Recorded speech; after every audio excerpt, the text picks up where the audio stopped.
Triste nouvelle, triste réalité, la famille. Sangwaliwa lisusu. Sango lisusu ya liwa na communauté congolaise. Sango lisusu aliwa pona basali ya nzambi. La famille ezosala pasi pe mawa pona koya kopesa sango oyo.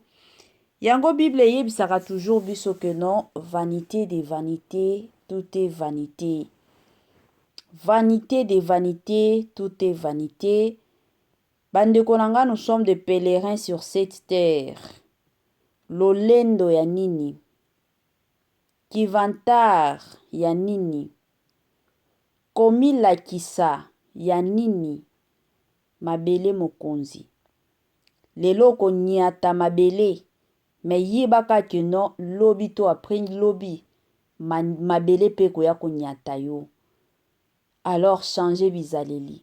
Changez ndenge na yo ya kotambola. Changez ndenge na yo ya vivre. Parce que toza ba pèlerin sur cette terre. Toza ba paya. Toza ba lekinzela. Soki ngonga na biso ebeti. Olinga te okokende. Ezalaka nango ka bongo. Salut, salut cher Bouchou, salut cher abonnés, salut cher connaissances, salut surtout les amis de Étoile Lune Inès TV.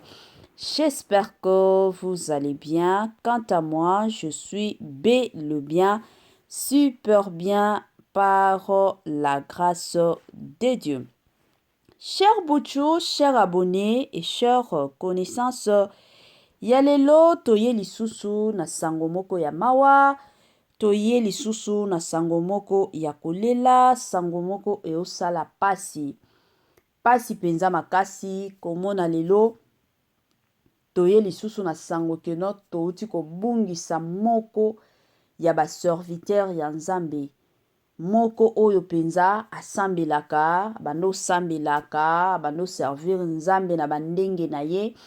Mais liwa ka ndenge balobaka liwa prématuré eye na vie na ye eye penza kozwa ye bandeko nanga eosala pasi.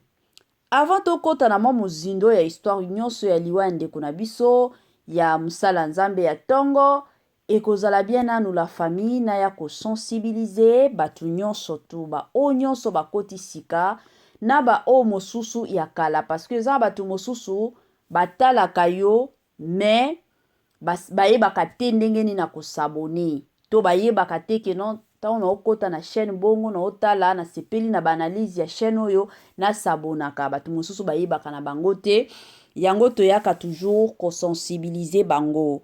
Si c'est la toute première fois ya kokota penza na chaîne na biso, chaîne moko kitoko, chaîne ya batoli pas possible, chaîne moko ya ba information oeza exact, chaîne moko ya ba analyse somme et pourquoi pas chaîne abana nzambe. Je vous prierai surtout de vous abonner massivement. Abonnez-vous. Cliquez aussi sur la cloche de notification pour surtout recevoir les nouveautés de notre chaîne. Aimez la vidéo, la famille, commentez et partagez. Ekosala biso oyo penza tolobaka na biso chaque jour, chaque minute et chaque seconde tokos makasi. Bandeko nanga kandenge na lobaka ezalaka toujours bien, ezalaka toujours recommandé. Soki ozolandaka oya bino na kombo surtout ya Étoile Inès TV, zala penza ya kovanda. Bisika nyonso ozolandaka biso, zwa penza kiti na yo vanda. Tango zo vanda kawana, tia mwa mai na yo pembeni, tia mwa jus na yo pembeni, tia mwa sucre na yo pembeni. Sangwa mawa bandeko nanga toliaka na biso te. Eloko kikolia eza mwa ba biscuit, mwa biloko kaka, ezala ya makasi te, mwa ba popcorn, ba biloko ya mike wana, ba mwa chocolat na yo ozoliaka. Côté mosusu ozomelaka, côté pe mosusu matisa volume pour que ba voisin ba yoka nini ezoleka.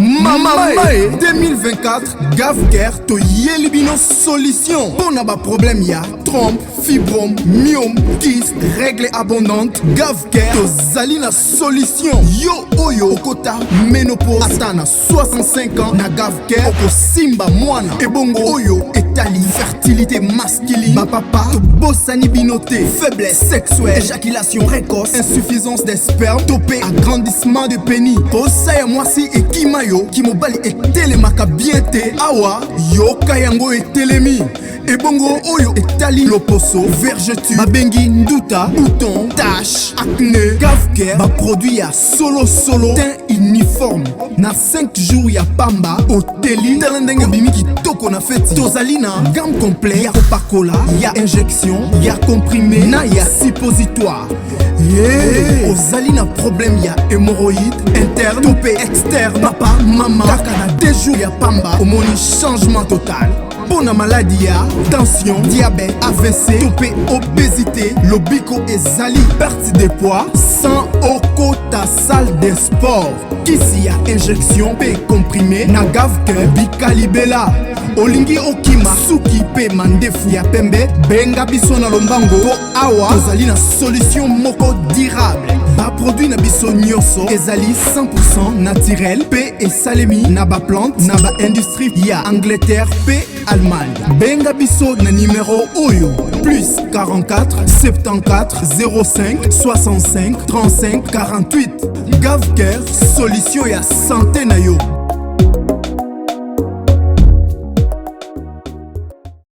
Gavker aye na ba solution kilikili. Gavker aye po na kosekisa bino, aye penza po na kopangusa maya miso ka ndenge ezalaka bandeko na nga parce que eza na bato mosusu en tout cas bela des années et des années mais ya tour oyo na sengi na yo kaka kota na Gavker kuna penza solution ya makambo na yo eza na système moko kaka ya kitoko mingi makasi.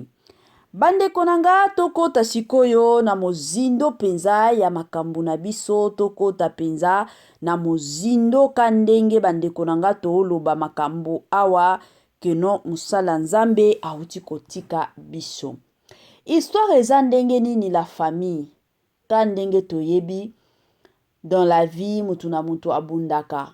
Eza na batu mosusu mosusu tomonaka bango ka boye alati na veste bazo benga ye musala nzambe azokenda akoteya azoyembelaka nzambe mosusu toyebaka te ba réalité oyo elekaka na bavi ya bato toyebaka ngo te la famille biso tomonaka musala nzambe alati na veste na ye alobika mutu oyo penza aza na bambongo nzoka ye pe azoluka azobunda mpona koliesa famille na ye na musala nzambe bandeko na nga ndeko na biso Caleb ebele ya bato deja basi bayoka sango bayoka makambo bayoka mais ebele ya bato bayebi te penza histoire eza ndenge nini.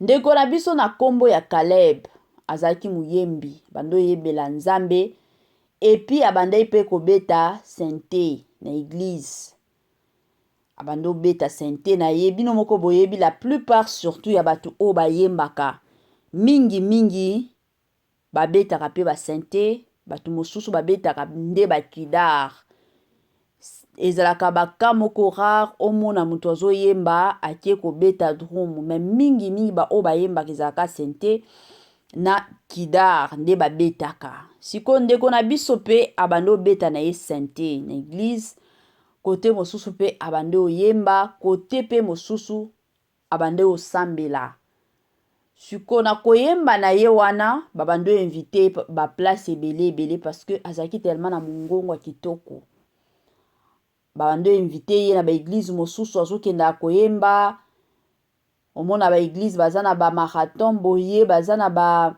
séminaire boye ba invité ye omona ki ayembi tango ayembi bomoni bino moko boyebi soki église a invité mutu normalement batielaka ye mwa enveloppe na ye wana muke omona pe ake apesi mama na bango bino moko boyebi ka ba réalité ndenge vie eyaka toujours na ba réalité ebele tellement ndeko na biso Caleb abandaki kosunga mama na ye na niveau moko pas possible alors kosala que non ndeko na biso Solange wana adefaki mbongo epai ya ndeko na biso Caleb. Sikoyo na kodefa wana akomi kolanda mbongo na ye, ofutanga mokolo nini? Bino moko boyebi basi mosusu bazalaka soki adefi mbongo epai ya mobali mpo na ye to na makanisi na ye, atie yango penza keno mobali oyo na kofuta ye te,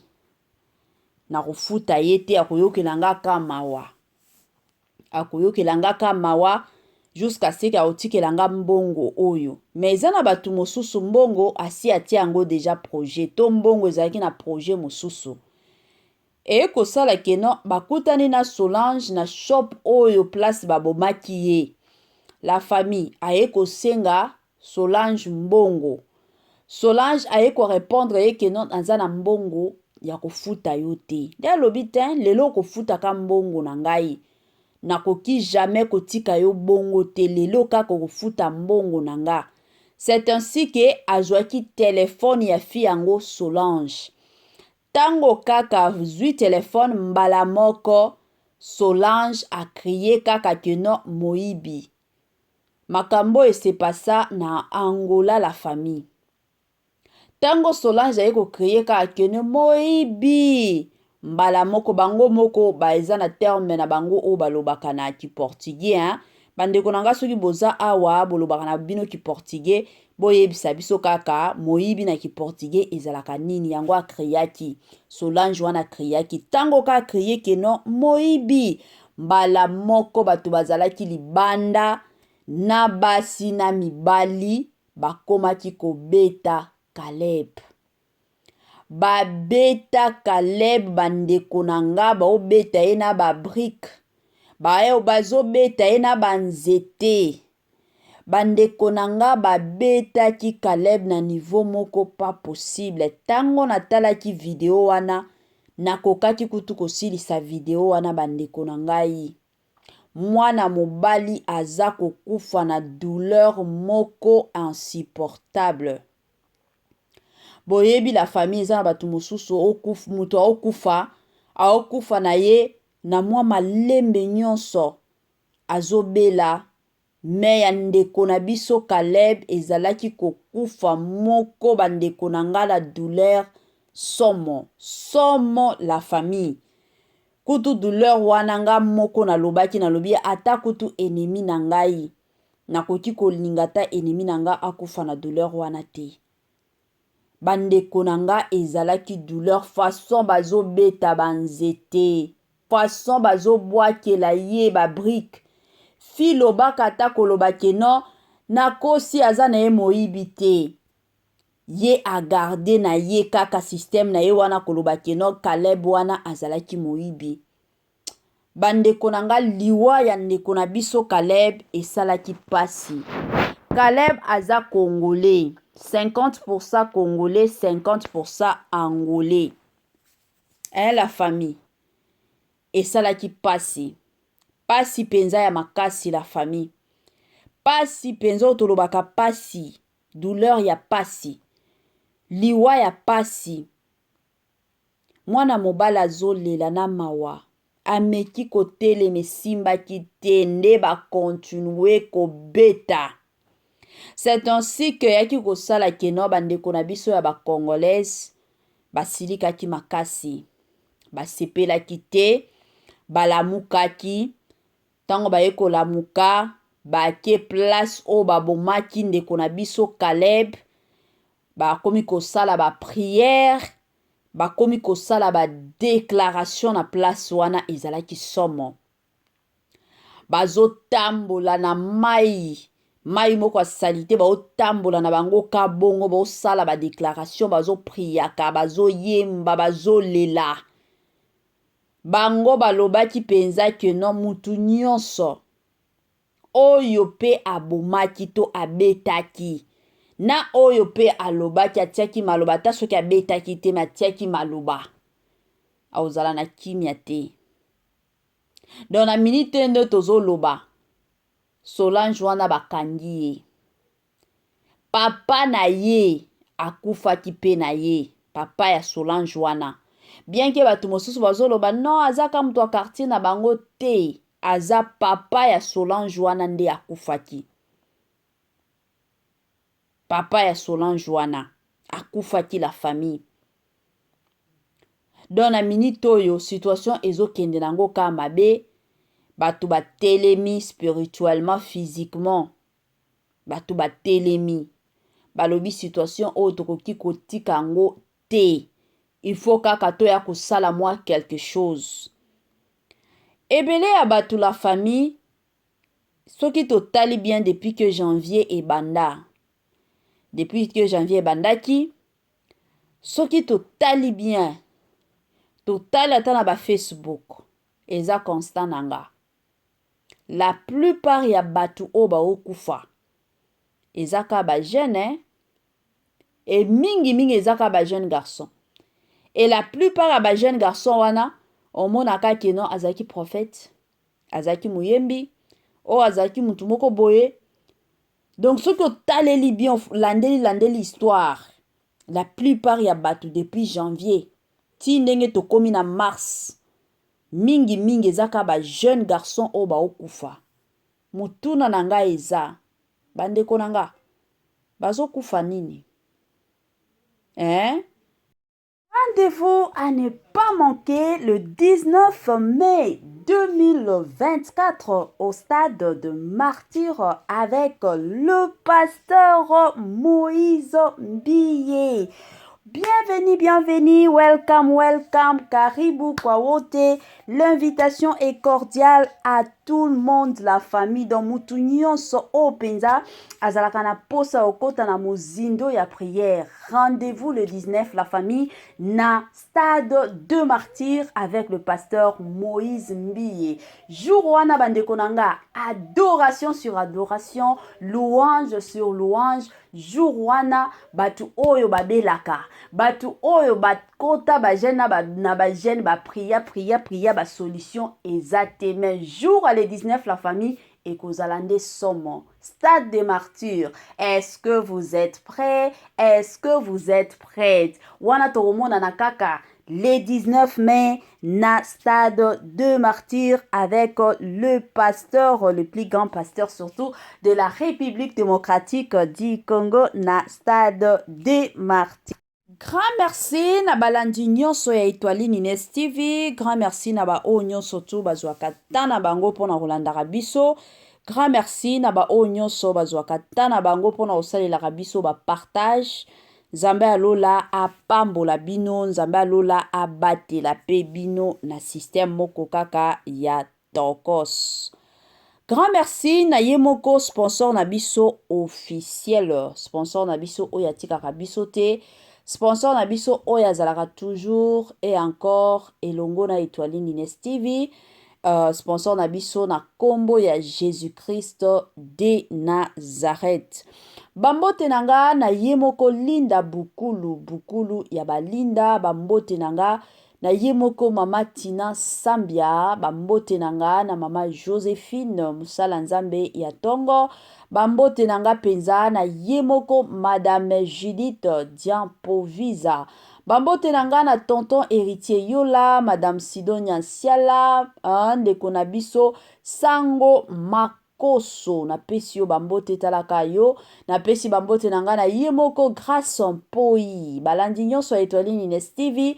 Ata soki na mentionné kombo na yo te, madame Vicky Mombonzo. Na pesi yo bambote kandenge zalaka. Soki na mentionné kombo na yo te, donc wana na ibi kombo na yo te talakaka.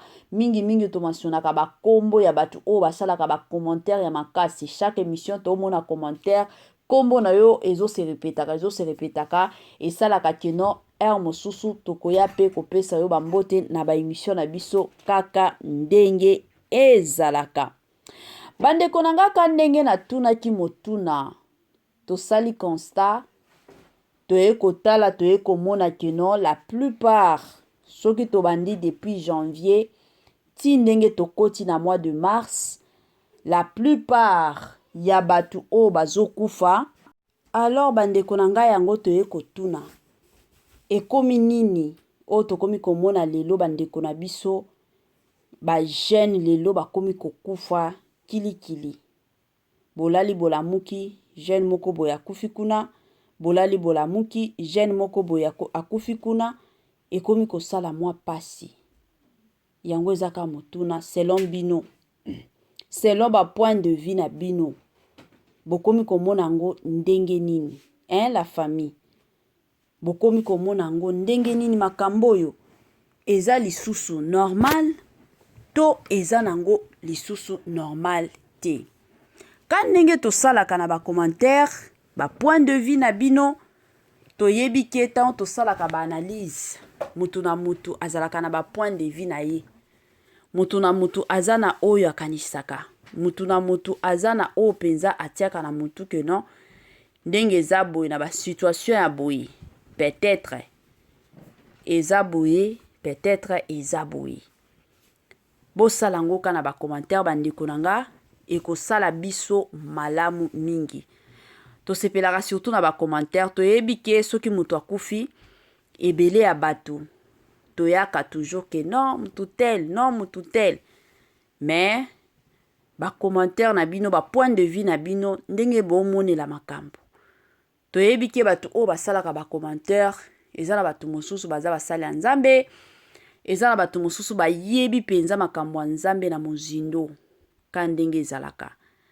Alors ba commentaire na bino la famille ekoya pe kosunga biso, ekoya pe kosunga bandeko na biso mosusu ka ndenge tolobaka la famille na système moko ya kitoko. Yango ka conseil ya mukuse ya muke kaka na koki kopesa na bandeko na nga nyonso balandaka Etoile Ines TV. Ebele ya bato tosambelaka mingi soki tokoti na ba Novembre, tokoti na ba Octobre, omona bato ebele bakomi na bango kosambela. Muke bakomi kokota na ba prière, ba mozindo penza ya prière. Ba jeune na ba jeune, ba mosusu ba mataka kutu na bangomba bakie kosambela, bakie kobelela mawa Nzambe. Mais tango tokotaka na ba janvier, omona bato mosusu ata via prière makasi eza lisusu te. Bato mosusu ata ko gêner oya pamba, ba ko gêner lisusu te. Bato mosusu ata ba prière ndenge ezalaka keno na église a participer ata na ba prière ya semaine a ozala nango lisusu te. Pourquoi? Parce que ayebi ke déjà na si na koti nanga na ane mosusu. Na osambela lisusu ka ba Octobre. Alors yango na eko senga na bino. Liwa oyo zokima na ba Décembre. Soki kimi yango décembre, mais janvier, février, mars, avril, mai, ti fin année, ozo zela lisusu octobre pour ko bando sambela. Eko zela yo ata na bakatikati ya mois. To bakatikati ya année. Soki ozo kimi yango lelo, okimi yango na octobre, okimi yango na décembre. Mais na ba mai, ba avril, ba mars, soki ozo sambela te, eko ya pembeni na yo. Yango ezalaka toujours bien, mwana Nzambe. Bible ezo recommandaka biso de prier sans cesse. Prier sans cesse. Eko sala malamu mingi. Nos sincères condoléances surtout à la famille biologique ya ndeko na biso Caleb.